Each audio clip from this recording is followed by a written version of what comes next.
For the final time this week, we get to take a look at those stories that have been making the rounds. The stories that has me, has you, has everyone talking, wondering, and asking the questions. This is where we get to take a look at them, where we get to analyze, where we get to get your thoughts, your perspectives, your opinions in as well. This is Freshly Pressed on the Smooth Breakfast on Smooth 98.1. We love music, we love life, and we love to take a look at what's been going on in the news. That is what we're up to. My name is Ayokunmi Kekiriako, and it's going to be interactive as it always is, which means that we're here already, and you get to join us on the ride. So please do that on WhatsApp and on YouTube as well. The WhatsApp number, it's 0911 999 0981. I'm a nostalgic kind of individual. That is very obvious. So I like to take a step back sometimes. Well, not today. We move forward. 0911 999 0981. YouTube, we're at Smooth 981 FM Lagos. Smooth 981 FM Lagos. All right, joining me on a Friday morning, yes, to round up the week in grand style, two very fine gentlemen, AB Bozimo and, of course, Joseph Obari. AB, great to have you once again. Good morning. Good morning, Ayo. Welcome, Joseph, and good morning to all of the wonderful listeners out there. Let's make this a weekend to remember. Yes, indeed. Joseph, good morning to you. Great to see you. Thanks, Ayo. Good to be here again. Good morning, V. Good morning, listeners. You're welcome to this special, I'll call it special Independence edition. Yes, so pre-independence edition of Freshly Pressed. Of course, Independence Day is on a Wednesday, next Wednesday, 1st of October. So interesting times definitely ahead. But let's live in the moment and in the now. Take a look at what's been going on in the last 24 hours or thereabouts. AB, let us begin with the FRSC. That's the Federal Road Safety Corps, where their Corps Marshall, Shehu Mohammed, has said arming personnel may be the only way to effectively enforce traffic regulations on Nigerian highways. Now, he was speaking on Thursday, and he described the enormous risks that road safety operatives face, especially when confronting heavy-duty vehicles. Yes, I mean, there is that, but AB, do you think that those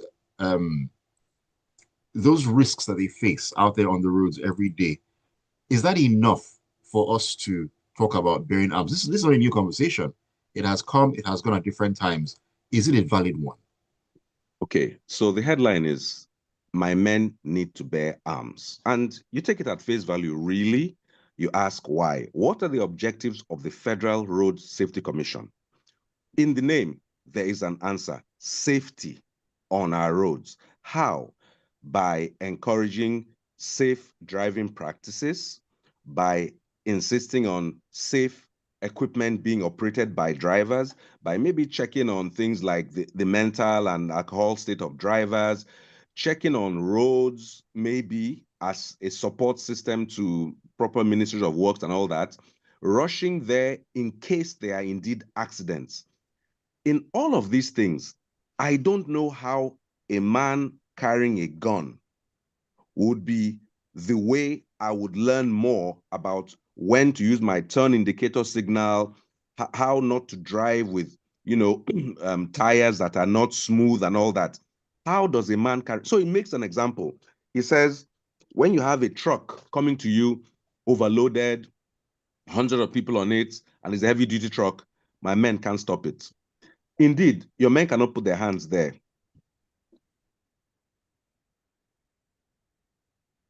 But certainly, there are ways to put barriers on the road. There are things such as nails and other kind of barriers that can stop. If these checkpoints were not randomly set up like they typically are, then there will be places. Forgive me, I have a little cough. So you find that heavy-duty trucks in the US are monitored across the entire US by a team of some 12 people. They have these pullover places where if your truck is overloaded, randomly you can just be pulled aside and they check your weight. And if your weight is over, you are fined so badly. I can just imagine that scenario. That it is a disincentive. So talking about needing to bear arms, is the goal to shoot people? Is that how you enhance safety on the roads? Even with that truck that is overloaded, is the solution to kill the driver? I mean, let's just go to the end. So this man comes, he is clearly in violation. His truck is overloaded, he has too many people on the top of it, and his tires are smooth. Is the solution to kill him? No. As far as I'm concerned, safety actually starts way before that position in the middle of the road. Go to where the truckers are parked. Prevent a truck from moving improperly. Ensure that the drivers have proper training. Go to their parks, go to motor trucks, go to parks. Because part of their role is education. And last of all, the people also create, what about the licenses that you people are supposed to do? Typically now, you apply for a license, it can take you 4 years and 6 months to get your license out. I'm exaggerating, of course. You will see people carrying about this tattered piece of paper that they have been stamping and stamping and stamping forever. The pictures on our licenses, at least on mine, looks heinous. Those accidents that are unnecessary from other armed forces. Then they talked about bribery, said, well, it does happen. At one time, FRSC was known not to have any bribery, but now it has crept in. It's part of Nigeria, but it does say that they do sack more people than almost anywhere else. That remains to be seen. All right, thank you so much for for sharing that, AB. And I mean, I can just imagine a situation where you have FRSC on the roads carrying guns. Before you know it, you have your vehicle inspection officers also talking about bearing arms and so on and so forth. And I'm actually glad you talked about driver's licenses because people have complained severally about the difficulty in getting them. In fact, on my driver's license, I mean, when I did it initially, there was an error on my date of birth. It was bungled. It clearly came from their end because I could not have written my date of birth wrongly when I filled the form. Absolutely not. And when I inquired about how to actually solve the problem to right that wrong, I was told, oh, the facility for that is currently not on stream or not working. The stories on licenses are ridiculous. Till now, I have the wrong date of birth on on my driver's license. Look, I mean, would a gun in an FRSC person's hand solve that problem for you? No. My point exactly.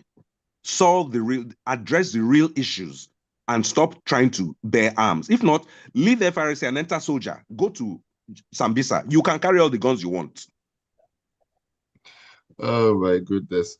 All right, Joseph, let's switch gears here and we're going to walk right into or stay in the Daily Trust, I beg your pardon, where this one talks about the federal government has made moves against certificate forgers with a directive to all ministries, departments, agencies, military, and paramilitary formations to enforce mandatory verification of all academic credentials of staff members beginning on October the 6th, 2025.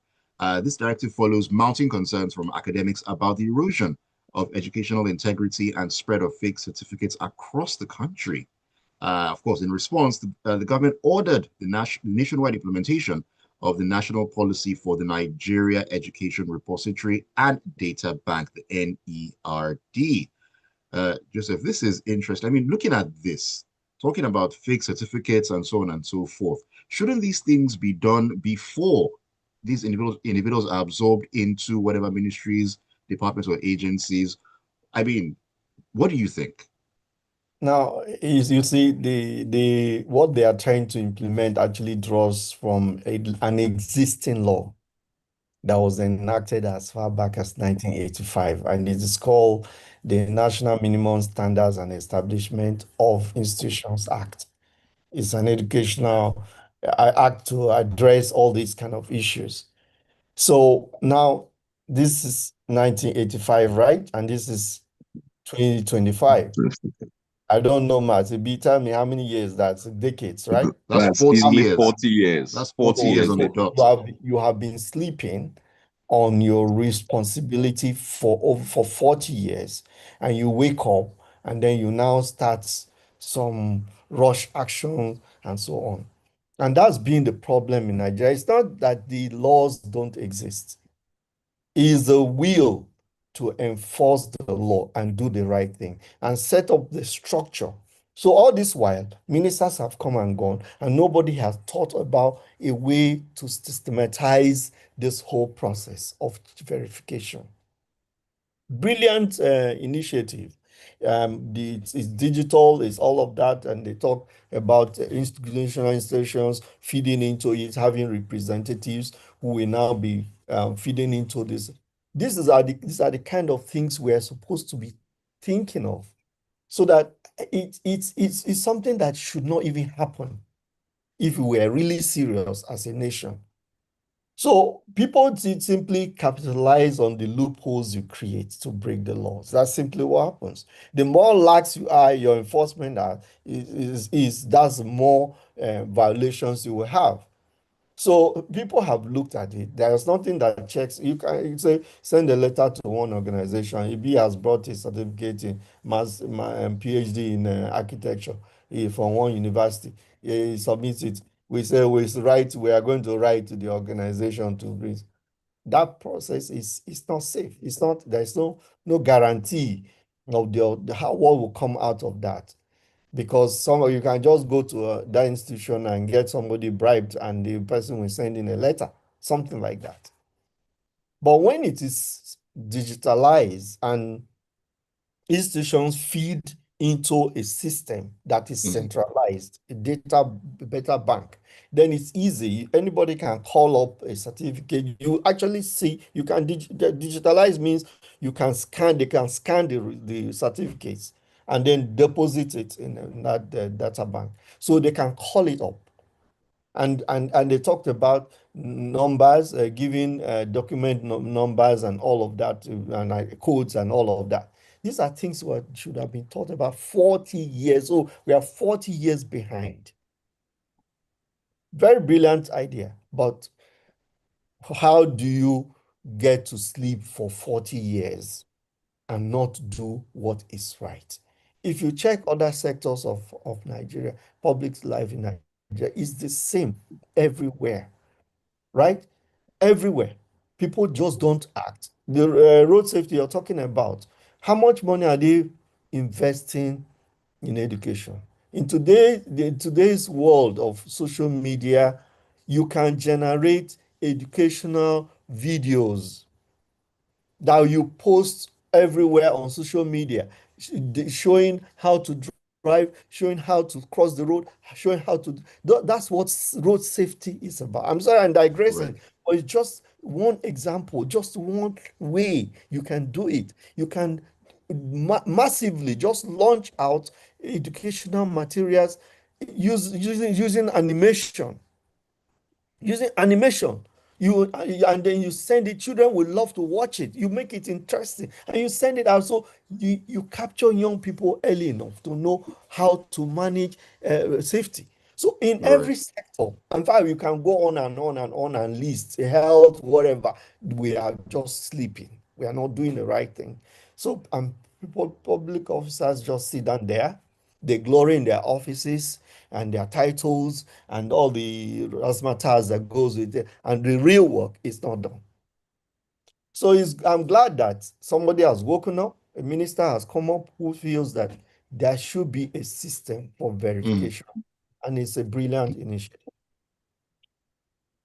All right, Abi, yeah, you have a word to add to this. Just a word. This system will also need to put a kick in the pants in many of the institutions. For those who have tried to get their records before for various purposes, one of the biggest barriers is the university registrar's office, where you are looking for your records. If you don't have somebody there, or if you cannot encourage the system, it doesn't go very well. Meanwhile, you graduate from all sorts of courses anywhere abroad. In 15 minutes, you have the verifiable credentials available. You can post your LinkedIn, you can post anywhere. So this system, I hope, will make our university registrars' offices step up and be responsible for enhancing the prospects of those who graduate through these various institutions. I know it's for the public sector officials, but let the system just become better. We can all gain from a better system. We can all gain from better system. And of course, I want to believe that we can also gain from individuals who are in positions that they actually merit. There's been so much that has flown under the bridge, or actually washed under the bridge. For those who are old enough, you would know the popular Uluwole. Yes, that used to be a thing. I don't know if it is still a thing right now, but that just goes to show how deep the rot has been over all these years.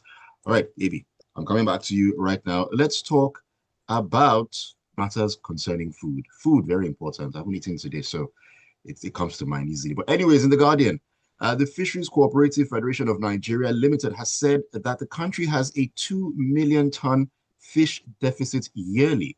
The growth shortfall is not unconnected with the local farmers' inability to produce 1.6 million out of 3.6 million tons of fish needed yearly. AB, something fishy is going on here. I should mention something I forgot in the first FRSC story, that they said that the person talking said he lacked the power of cohesion as opposed to coercion. So I wonder whether that was a mistake from the newspaper or from the speaker. But let's now come to the story. That's the fishiest thing in that story. Now, back to this one. We are clearly a 2 million ton fish deficit is a market waiting to be exploited. You have to ask yourselves why. According to the story, a lot of it has to do with lack of access to financing by those who would be fish producers.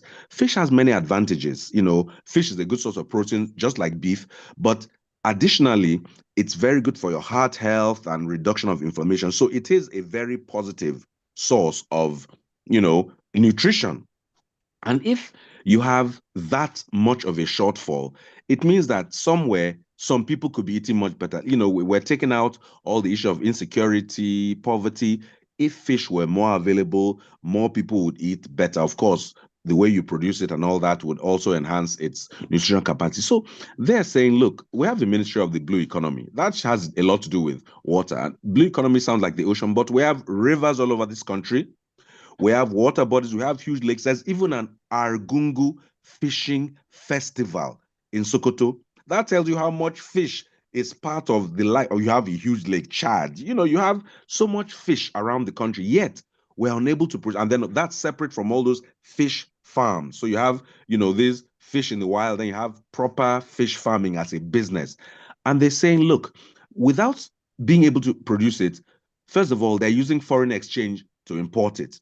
Then the people producing it over there are getting the jobs that could be available here. You see, a lot of what is going on when it comes to insecurity and instability is some of it, which is not an excuse, is because people are idle, they are susceptible to negative trends.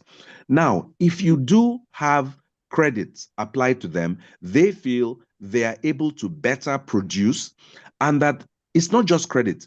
It's very important for that credit to be tied to the natural cycle of fish farm, because you see, everything, agriculture, we have how many ministers? Do we have a Ministry of Fisheries? We have one of livestock. Well, Maybe we have fisheries. What? Do we? Well, there's a Ministry of Marine and Blue Economy that's headed by Adeboyega Oyetola, former Osun State governor. Okay, so this is an area where this is knocking on his door. I mean, his mate at least has made it possible to print 1,000 passports per hour. He should show us how to make 2 million tons of fish available in Nigeria by encouraging the private sector to invest, for the private sector to understand the cycle of aquaculture so that their yields profitably. But there's a part of it, because there's such little production or such a lack, some people stand to gain because there's more in their mind demand. So you have to balance that very carefully. Some people like it as it is, but in the better interest of Nigerians' health and availability for nutrition, I think part of what government at the federal, but please at the state level, because the president does not know the river in my village. The president and his ministers cannot know the streams and lakes in every city. There are state governors and appropriate commissioners in each state who should promote that, because it is a veritable source of revenue, income, and employment. What's not to love about it? So when you see these kind of stories, I think beyond the headline and realize all the possible potential positives that could come out of it. And if only those who are empowered in their various levels, I'm talking to you, state governors, I'm talking to you, commissioners, I'm talking to you, local government chairman, because a lake can be inside somebody's local government. What is the lake doing? It should not just be a place where rubbish is dumped into and it's unsightly. You can actually generate money and revenue from that. So on every level, this story is a highlight of what parts of Nigeria can be. Those parts that have these assets should maximize it and in turn earn money, keep people employed, and of course, make us healthier as a people. All right, thank you very much for that, AB. Let me take a message or two here. This is Wendy says, we have a Minister of Marine Economy. Well, like I said, Minister of Marine and Blue Economy. Yes, that's Adigwega Oyetola. I mean, you've been, making some moves here and there, but you need to do a whole lot more. You need to do a whole lot more. That shortfall, it's loud. It's loud. JP says, morning smooth. Morning to you, JP. He says, yield is a major issue in Nigeria. 2 million deficit for fish. We really need to do better, Wallahi. It's sad, and we have a minister of agriculture. There's also that. Inland waterways, blue economy. What takes them to work? The roads, I guess, or choppers up. I don't know. You should get to work one way or another. Bulletproof convoys. Goodness gracious. All right, let's get back into the stories here. Joseph, I'm coming back to you right now. And let us talk about another not another enforcement agency. Well, this one is a law enforcement agency. I was stepping into the Daily Post. Now, the Inspector General of Police, the IGP, Kayode Egbetokun, has issued a stern warning to officers of the Nigeria Police Force to steer clear of land disputes and other civil cases. Now, in a video posted on the force's X handle yesterday, the IGP declared that officers have no business escorting parties for land recovery. Now, there's something that we tend to say on social media, Joseph, that are the police aware of this? Question. Yeah, that's exactly what came to my mind. It's not the first time we've had any IGP coming up to tell us, oh, policeman, you're not supposed to do this. In fact, the commonest IGP always says no roadblocks and so on. And then the next day you see the roadblocks. So policemen they just disregard whatever the Inspector General says. It's not just now, always. They always disregarded, they've always done things their own way. And it is sad. It just goes to tell you that the police itself is unable to police its men. And that is very serious. I mean, just a few cases where they report and they dramatize it on TV or radio and show you how they are going to strip this person. But the rot is deeper. The rot is deeper. Some people claim that the corruption goes right up. So the policeman on the road is answering to somebody high up. So he has to be protected, because if you want to sanction the person, it's only glaring cases when they know they can't really do anything about it, you hear about it. So, you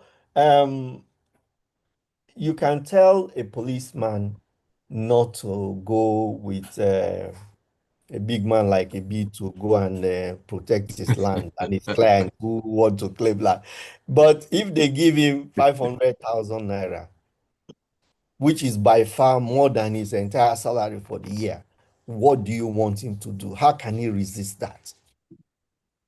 I'm not Very justifying good question. No, you're not. You are making a but very that's the problem. It's a plausible practical scenario. problem. So if the Absolutely. person is down there and is in desperate need, he would do desperate things. We saw a video of our senior police officers, superintendents, and all that of different ranks lining up to be given notes by a Chinese personnel recorded. It's humiliation. When you get to the point where you can accept humiliation just to survive, it just tells you there's no better word for it than desperation. So policemen who are doing this, it's not that they are unaware, it's because they are desperate. They just want to earn a living. We saw a policeman who had retired the other day, and he told us how much is paid as his His benefit. pension. Yes, it was 2 million naira, and he was almost in tears. So you think about your future, you think about your immediate today, you're thinking about the Needs. present, how to meet the needs as a parent, how to pay school fees for your children, how to send your children to school and all that, and how to be responsible to your family, to your wife. Right, right. And then somebody is offering you, let's go and meet these people, client that people who are trespassing my land, and we take a jeep and all that. We sit in front with rifle and we go there, and they are giving you 200,000 naira one day. How do you resist that temptation? How? So it's beyond just saying these things, but it is, you see, if you want to address a problem, you have to go to the roots and then address all that surround it. Talk about police welfare, talk about this, talk about discipline, enforcement, and all of that gamut we must come out to. It's not just saying it. And that's why it happens again and again. So if somebody who is aggrieved doesn't go and report that police officer, which doesn't happen most of the time, unless the other person is powerful, then you can complain, write a petition. Lawyers are involved, they write petition against the officer. That's all. Which it has happened in my own family land. A superintendent of police wanted to intimidate all of us, the rest of us. Unfortunately, was doing it to families that we have lawyers. So I mean, we by the time we filed an action against him and sent to the police service commission, and he was sacked. He lost his job. Wow. He lost his job. Yes. Consequences. So that is the thing. If people don't know what my advice to individuals, if you're faced with this, there are things to consult a lawyer. Consult a lawyer. The lawyers know what to do in such cases. It's for enforcement of fundamental human rights that a policeman begins to harass you over this and that over a non-criminal matter. You can file an action, you can do some whatever, So, and petition the police service commission, and the person will be dealt with. We learn every day. Yes, indeed. We learn every day. When in doubt, talk to a lawyer. It could save you a lot down the road. Let me take your messages. Okay, this is JP. Okay, when JP said what takes them to work, he was talking about in terms of the desire. What exactly do they Motivation. call No, Of motivation? course. we know. We were being just being sarcastic. Of course. I know, Of no, I course, know. we His know point what was he's well talking made. about. I was being facetious. Well, all I would say is just to go along with this. Well, I mean, of course, the paychecks, the benefits. I mean, what else? Really, Exactly. at the end of the day. All right, Clearly, they who's are not talking? motivated to do their work. I mean, if they were, we wouldn't be talking about Having this issues conversation. like this. This is Sunday from Surulere, who says, good morning to you, Sunday. He says, on arming the FRSC, if that happens, then arm every road user as well, because this will Thank you. definitely not end well. The real reason why Nigerians don't regard FRS is because Nigerian road users do not respect them. How do you respect someone whose first inclination is to kill you? FRS's rot is deep, and you can see it evidenced by the kind of leader they have. I beg they should shift. Wow, Sunday's not having it. Jai Olonilua in Magodo Jerry Sherry says the FRSC should review their mode of operation instead of looking for another excuse to bear arms to indiscriminately kill Nigerians. And where is the danger they face when they operate only during the day? As far as I'm concerned, the FRSC is not doing the core job of safety for which it's established. Instead, they also set up checkpoints to extort motorists, and now they want to be able to shoot at motorists that refuse to stop. In any case, the FRS is an aberration as the federal government has no business in road traffic management. Right. Good morning to you too, Ajay. Let me take this one. This one is a bit lengthy, but I think it's worth the read. This is Bio in Yaba. He says, I have an interesting story to tell about the driver's license renewal. And it goes thus. I renewed my license online. AB crossing his arms eagerly to listen to this. I renewed my license online and did the capturing in February 2023. I was so frustrated after 16 months of my inability to drive outside the country without a valid license, but a stamped photocopy. Whenever the need arose, that I decided to forego that and do another renewal in 2024. The same thing repeated itself as the second renewal was unavailable for more than a year. Finally, I received the second renewal after 14 months of waiting. And guess what? The first renewed a month later. It took the first one 31 months, aka 2 years and 7 months, and the second one was 14 months. I almost became a staff member of the FRSC office due to my regular weekly visits. That would have been solved with a gun. according to the FRSC boss. Goodness gracious. This is Tony Nisolo. Good morning, Tony. He says, clearly the FRSC commander's argument for wanting his officials to bear arms does not hold water. The commission can liaise with police to tackle recalcitrant heavy-duty truck drivers. Oluwaseyi says, road safety just wants the right to shoot and intimidate Nigerians too, just like their armed colleagues in other services, when they could easily take the number of any trailer or vehicle, including photographs and videos, when they can, for reports to the other armed services with roadblocks on highways or better yet towns and cities. We can't continue militarizing everything in Nigeria. They can't be given excuses like an average American who gets high from possessing guns. Second Amendment rights. Gilbert Musa says, he's in Festac, he says, on the fish deficit, we need to go back to the Operation Feed the Nation blueprint of May 1976. If implemented to the letter, its desired outcome is indeed worth the work. Gilbert always giving us that historical context. Thank you very much for that. Gilbert, let me go to YouTube very, very quickly here. Let me see. This is Henry, if I believe, Henry or something. You fail to capture the parts of illegal fishing by Chinese trawlers in our waters, also making it impossible for local fishermen. Okay, that's another. Yeah, because you have a vacuum. You create a vacuum. There's a vacuum. Yeah. So there should be enforcement by our authorities. Why don't we have very trawlers? Good point. Yeah, exactly. Why don't we have our own trawlers? We should, and that's part of financing. If you can finance people, they can maybe afford some trawlers. It has to be a rate that makes it profitable, because it's not as if there's no financing, but it's unprofitable at the rates that currently exist. So they're asking for single digit interest rate financing. Well, we all want it. Right. And Peter says, while people like President Tinubu, who have had question marks over certificates in the Oval Office, well, we have Aso Rock. There's Oval Office is the White House. Please, yes. Let's calm down. And then Atiku went all the way to Chicago to bring proof, but the Supreme Court threw it away on lack of merit. I'll be waiting them talk again. Well, I'm not a legal luminary, so I cannot speak to that. Well, thank you for Speaking the message. Of President Tinubu and fisheries, we have a yacht. Maybe we don't need trawlers. We have a yacht. Maybe we should use that for fisheries. It's not for that purpose. It's too posh for that. We can't be using that for that purpose. Sure? Have you been on it? Okay, you have been on it, so I understand. We can hooks on net on it. I'll take your word for it. Ayo, you've been on the yacht, no problem.